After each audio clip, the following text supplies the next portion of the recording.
nous allons libérer, nous allons être sensibles à cet amour que Dieu a pour tout le monde, même ceux qui ne l'aiment pas, même ceux qui ne s'y intéressent pas encore.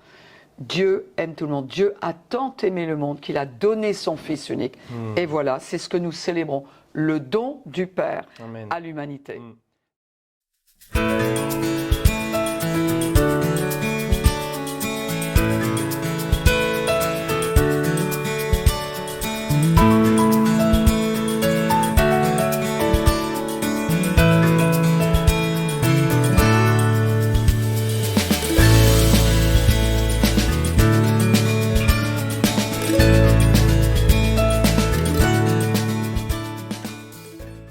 Bonjour Pasteur Marie-Hélène. Bonjour Martin. Donc très heureux de te recevoir dans ce premier épisode de nos nouvelles émissions Eureka. Donc on va faire sous forme de podcast et de discussion. Et vraiment l'objectif c'est de parler d'une vision biblique de ce qui se passe aujourd'hui dans notre société pour que les chrétiens notamment puissent mettre en pratique la sagesse que la parole de Dieu a à nous apporter. Écoute, moi je suis ravie d'être là et puis je suis ravie que nous ayons cette opportunité de faire profiter tant d'autres personnes des conseils bibliques, des révélations bibliques, parce que la Bible doit être utilisable, je dirais, au quotidien. Donc, ravi. Ça va être vraiment super. Et aujourd'hui, on va se poser une question qui a trait à Noël, puisqu'on est en plein mois de décembre. Et parfois, on peut voir que ce mois de décembre passe extrêmement vite, où on a des priorités qui peut-être ne sont pas à la bonne place, où on veut acheter les meilleurs cadeaux pour les personnes qui nous entourent, on veut préparer un bon repas, préparer les vacances, etc. Mais selon toi, quelle devrait être la chose la plus importante pour un chrétien au mois de décembre? Et comment faire en sorte qu'un chrétien ne passe pas finalement à côté de l'essentiel du message de Noël et des portes, des opportunités qui sont ouvertes au mois de décembre? Alors, tu as raison de mettre l'accent sur ce mois de décembre. Dans peu de temps, nous allons célébrer la venue de notre Seigneur Jésus-Christ. Venu, il a revêtu un corps, donc ça n'est pas rien, Dieu en chair. Et ce mois de décembre, tout le mois de décembre, à vrai dire, est important, est lourd de sens pour un chrétien, en tout cas, devrait l'être. Et il ne faut pas oublier que Jésus nous a donné un commandement dans Matthieu 20 de prêcher l'évangile à toute la création, à toute créature, à vrai dire. Alors, ça ne veut pas dire qu'on doit partir en Inde ou sur un autre continent, mais en tout cas, toutes les personnes avec qui, en quelque sorte, on entre en contact, eh bien, ne perdons pas l'opportunité, l'occasion d'expliquer la raison de la venue de Jésus. Alors, il y a toute cette décoration, c'est vrai qu'il y a toutes les lumières, il y a les sapins, il y a les cadeaux, et le chrétien peut vite passer à côté des priorités. Comme tu disais tout à l'heure, ne serait-ce que être concentré sur l'achat des cadeaux. Qu'est-ce que je vais faire? Je suis allé dans cette boutique, il n'y avait rien, je dois encore passer à l'autre boutique, ne réalisant pas que pendant que l'on passe d'une boutique à l'autre, eh bien, nous allons rencontrer des vendeurs. Nous allons rencontrer d'autres clients. Et si on est concentré uniquement sur le cadeau que l'on doit faire, le prix que qu'il va nous coûter, alors effectivement, on peut passer à côté de l'essentiel, mais ça c'est triste. Et pendant tout le mois de décembre, c'est un mois, ce qui est extraordinaire pour un chrétien, qui lui-même comprend le message de l'Évangile. Et justement, pourquoi ce mois de décembre est-il si particulier par rapport aux autres mois? Alors, il est particulier tout simplement parce que, tu sais, Alors, le mois de décembre, il est particulier d'un côté parce que pratiquement toute la planète sait qu'il va y avoir des célébrations, sait qu'il va y avoir des fêtes, c'est-à-dire qu'il va y avoir des regroupements familiaux ou pas. Donc il y a beaucoup de gens qui peuvent basculer dans une espèce de nostalgie, dans une espèce d'angoisse, si par exemple, eh bien, ils ont perdu un membre de la famille, s'il y a eu des événements tragiques à ce moment-là. Donc il y a une espèce d'atmosphère qui est à la réjouissance pour ceux qui profitent du mois de décembre, parce que c'est dans la tradition du moins européenne, de célébrer Noël en famille, d'échanger des cadeaux. Il y a la réjouissance du chrétien qui, lui, doit profiter de toutes ces occasions pour partager Jésus-Christ. Et en même temps, il y a la vulnérabilité chez ceux qui peut-être ne comprennent pas justement le message. Donc, les chrétiens, ils ne peuvent pas passer à côté de cette occasion de dire, non mais attendez, peut-être que, voilà, votre famille a souffert une séparation, un événement tragique, et vous avez peur de ce mois de décembre. Mais il y a quelqu'un qui veut vous aider, il y a une espérance. Et puis ce quelqu'un qui veut vous aider, c'est l'occasion de dire, mais justement, il est vivant. Tu comprends ? Il est venu. C'est pas juste une doctrine, ça n'est pas juste voilà, un texte que l'on connaît, que l'on découvre, un texte biblique. C'est une personne qui est bien vivante. Et selon toi, du coup, est-ce que vraiment il y a plus d'occasions qui sont créées au mois de décembre par rapport aux autres mois ? Et est-ce que les autres mois de l'année, on serait aussi appelé, bien sûr, à parler, à annoncer l'évangile et à soi-même créer des occasions ? Ou comment est-ce qu'on réconcilie cette idée entre le fait de mettre les bouchées doubles au mois de décembre, entre guillemets, par rapport au reste de l'année ? Est-ce que c'est l'attitude qu'on devrait adopter ? Tu as raison Martin. À vrai dire, pourquoi notamment en décembre ? Parce que tu sors de chez toi, imaginons, voilà, tu n'es pas chrétien, tu ne connais pas Jésus, tu ne comprends rien à l'évangile, Dieu ne t'intéresse pas, tu sors de chez toi. L'atmosphère a complètement changé. Les rues sont illuminées, les vitrines ont complètement... elles apportent un message, elles ont changé. Les gens, même quelquefois, s'habillent différemment. Plus on approche de Noël, plus tu vois quelqu'un avec un serre-tête sur la tête, même un renne, des sapins de Noël. Je veux dire que même les non-croyants dépensent des sommes faramineuses pour essayer de créer cette atmosphère qui est une atmosphère chaleureuse, qui est une atmosphère d'amour avec cet échange de cadeaux, qui est une atmosphère, je dirais, plus altruiste, parce que automatiquement on pense à ceux que l'on va inviter à notre table, à qui on va donner un cadeau. Donc un chrétien, il doit être sensible à tout cela. Il a plus d'occasions, parce que justement, ceux qui ne connaissent pas Jésus, ils sont quand même dans cette atmosphère, même s'ils ne connaissent pas le Seigneur. Donc c'est plus le cœur des gens qui est plus ouvert, qui est davantage ouvert au mois de décembre, que l'attitude du chrétien qui devrait peut-être changer. C'est pas l'attitude qui doit vraiment changer. Le chrétien reste le même, il annonce l'évangile, mais effectivement les cœurs certainement sont plus ouverts à Jésus et au message de l'évangile à ce moment-là. Il n'y a pas grand monde qui peut échapper à cette ambiance de Noël. Au travail, quels sont les collègues de travail qui n'ont pas une guirlande, un Père Noël, un petit sapin sur le bureau, même peut-être en fond d'écran, qui a un cadeau qui est glissé sous son bureau parce qu'il pense à le remettre à un autre collègue. Donc, il est difficile d'échapper à cette ambiance-là. La question est, qu'est-ce que le chrétien va en faire ? Eh oui. Et justement, donc, est-ce que tu as des idées concrètes, des conseils peut-être que tu peux donner aux chrétiens qui nous regardent sur comment saisir les occasions du mois de décembre pour partager l'évangile, pour partager l'espérance qu'il y a en Jésus ? Alors, toi tout à l'heure, tu me parlais d'une idée que Kelly a eue. Voilà, peut-être rebondir sur... oui, effectivement. Je trouve que c'est une très bonne idée. Une année, ce qu'on a fait, c'est qu'on a fait faire des cookies par quelqu'un qui fait des très très bons cookies à l'américaine. Et on les a emballés individuellement. On en a mis quelques-uns dans chaque paquet. Et on les a offerts à tous nos voisins. Et il y avait un petit verset de Noël, du coup, accroché à chaque paquet.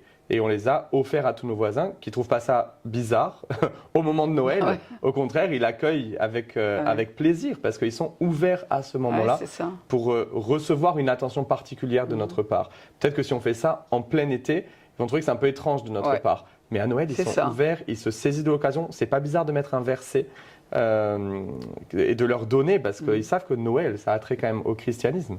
Et donc c'était vraiment une belle porte ouverte pour nous, non seulement pour exercer la générosité, mais pour entamer des discussions avec nos voisins et pour vraiment leur exprimer notre appréciation. C'est exactement cela. Tu sais, je pense également, pourquoi est-ce que quelqu'un ne créerait pas des cartes, une carte de vœux, et mettre un message personnalisé ou un message, un verset biblique, le mettre dans toutes les boîtes aux lettres. Exactement. Peut-être quelqu'un pourrait organiser un goûter, rassembler tous les copains, les copines de ses enfants, faire un goûter, et puis en profiter pour expliquer, voilà pourquoi dans notre famille nous... Et d'ailleurs, expliquer aux parents, parce que c'est ce que l'on veut, hein. On veut que les parents sachent, voilà, dans notre famille, nous célébrons Noël parce que Jésus est vivant, il est venu sur terre, il est devenu un homme et pour nous réconcilier avec le Père. Voilà, on a l'habitude de fêter cela dans notre famille.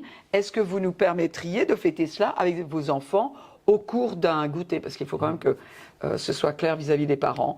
Tout à fait. Tu disais aussi que quand tu vas dans un magasin au moment de Noël, au moment de partir, tu dis aux gens que Dieu vous bénisse. Ah oui, carrément. Ouais. Ouais. Alors, c'est vrai que je le fais facilement en général, mais tout particulièrement pendant ce mois de décembre, parce que les gens ne trouvent pas étonnant qu'il y ait une référence biblique.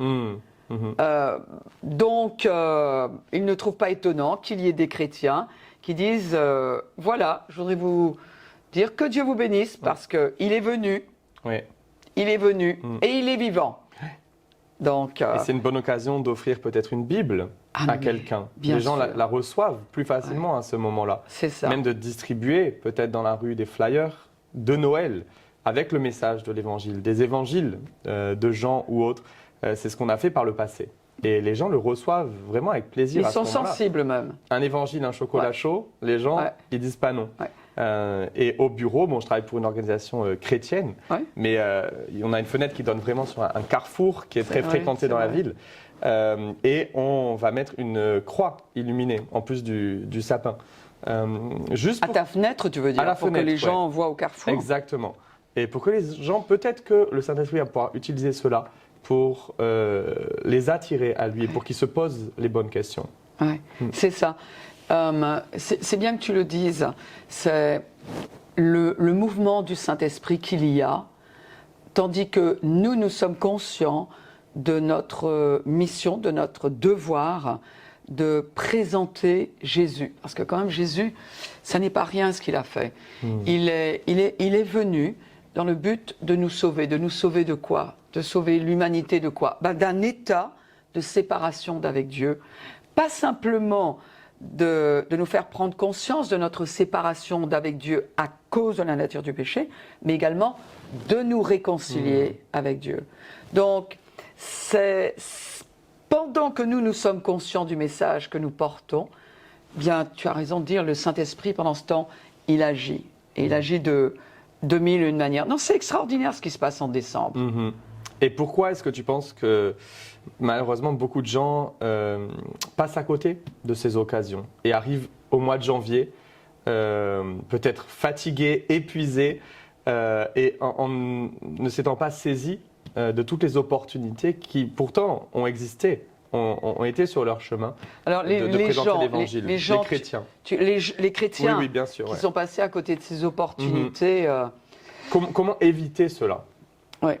Alors, déjà, bon, l'Église nous le rappelle, hein. Les gens que nous fréquentons nous le rappellent, l'Église nous le rappelle, la lecture de la Bible nous le rappelle, notre relation, je dirais, quotidienne avec Dieu d'une manière ou d'une autre, temps de prière, juste quand nos pensées vont vers lui, le Saint-Esprit va nous rappeler notre mission. Donc ça, c'est important, eh bien, que nous sachions nous détacher parfois de nos besoins personnels pour nous rappeler les intérêts du Père. Et les intérêts du Père, eh bien, c'est de retrouver sa famille. Donc ça, c'est un mois qui est formidable. Et c'est vraiment ce à quoi je m'attache en tant que pasteur, à rappeler aux chrétiens, s'il vous plaît, parce que vous êtes concentré sur la joie, sur l'amour, sur l'espérance, eh bien, ne pensez pas qu'à vous-même. C'est paradoxal, Tout à fait, ouais. mais ça arrive. Donc, Donc rester sensible au Saint-Esprit ouais. et ne pas être centré sur ses propres besoins finalement, ne pas être égocentrique en cette Parce saison. qu'il y a un fête. monde qui souffre. Hein. Mm. Et le monde qui souffre n'est pas forcément celui qui a une apparence triste, tu vois.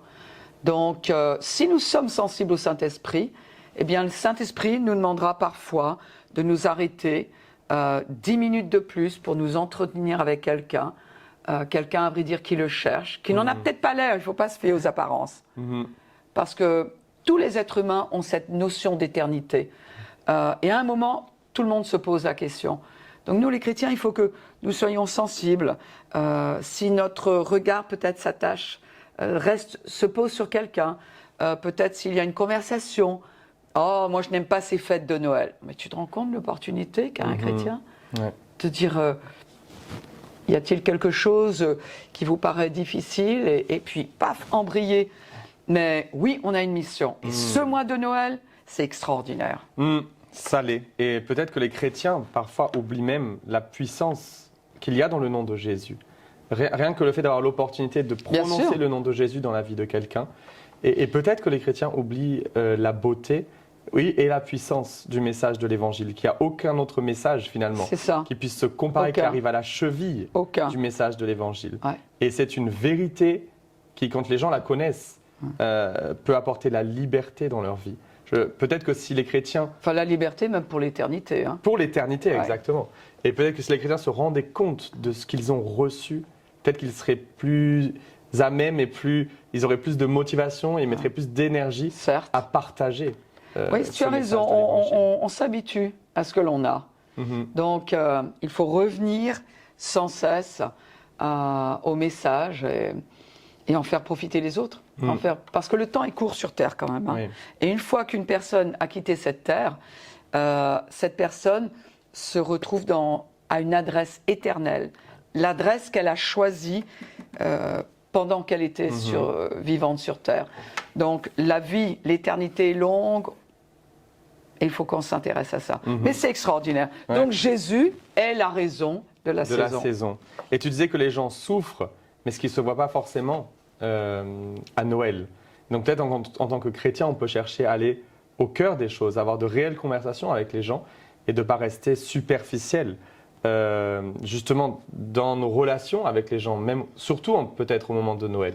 Tu sais, la Bible nous dit que Dieu a tant aimé le monde. Et c'est de cela.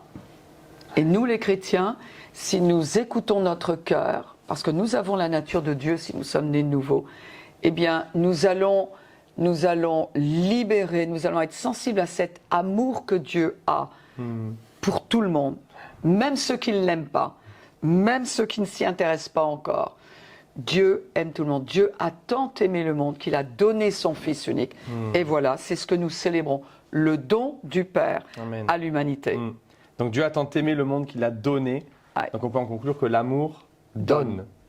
Et que nous devons, en tant que chrétiens, qu'ambassadeurs de Christ, nous devons aussi chercher à donner de tout.